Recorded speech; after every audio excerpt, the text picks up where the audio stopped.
I still find it incredible that I could get anything I want. Anything a man could get with money, privilege, and the best connections.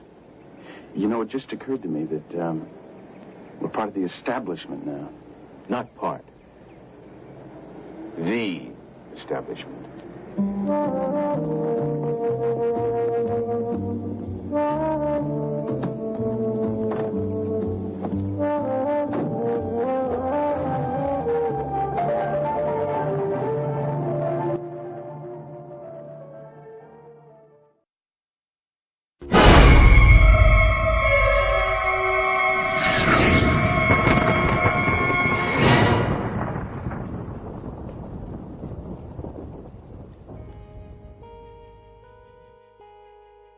In her fascinating book, American journalist Alexandra Robbins claims to have unearthed a skull and bones plan to dominate the world.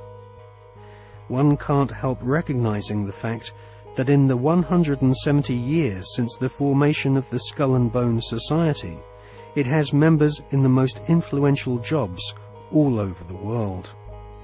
New initiates seem to fall effortlessly into high-paid jobs within banks, media organizations, government agencies, and huge corporations which earn vast profits from government defense contracts.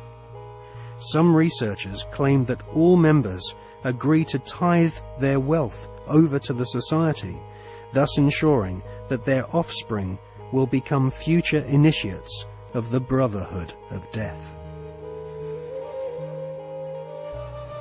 The Skull and Bones Brotherhood of Death recruits members from America's billionaire aristocracy. Multiple generations of the Bush family have taken part in 6 satanically inspired rituals, along with members of wealthy families who are behind some of America's most famous brand names. Based on the rituals of the German Bavarian Illuminati, the Skull and Bones have approximately 900 members worldwide.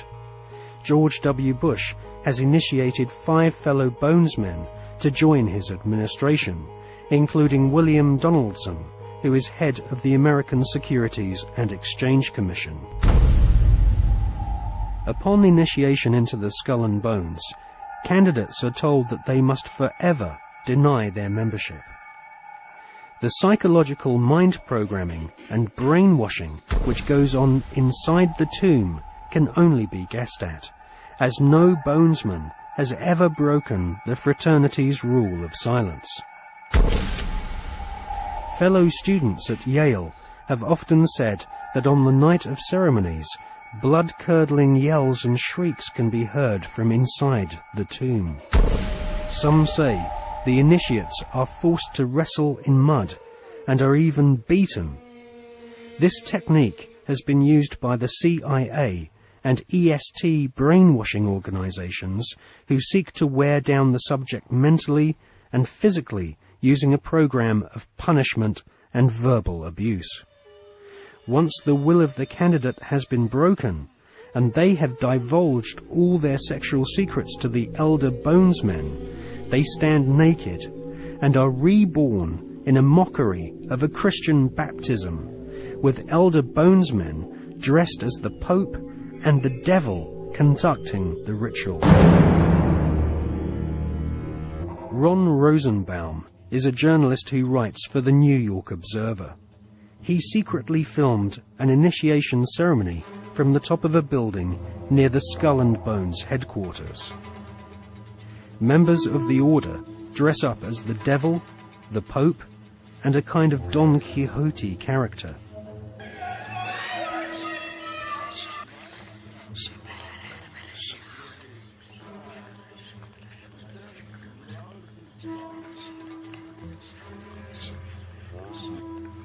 The Pope wears a white monogrammed slipper which rests upon a stone skull.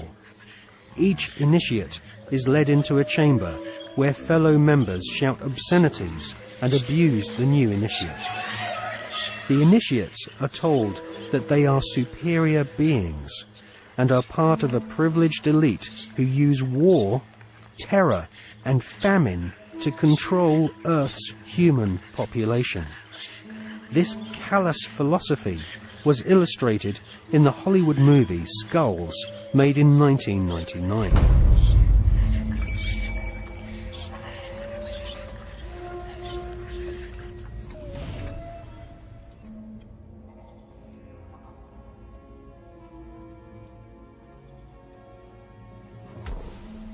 Over the years, there have been several break-ins at the tomb, which is the headquarters of the Skull and Bones at Yale University.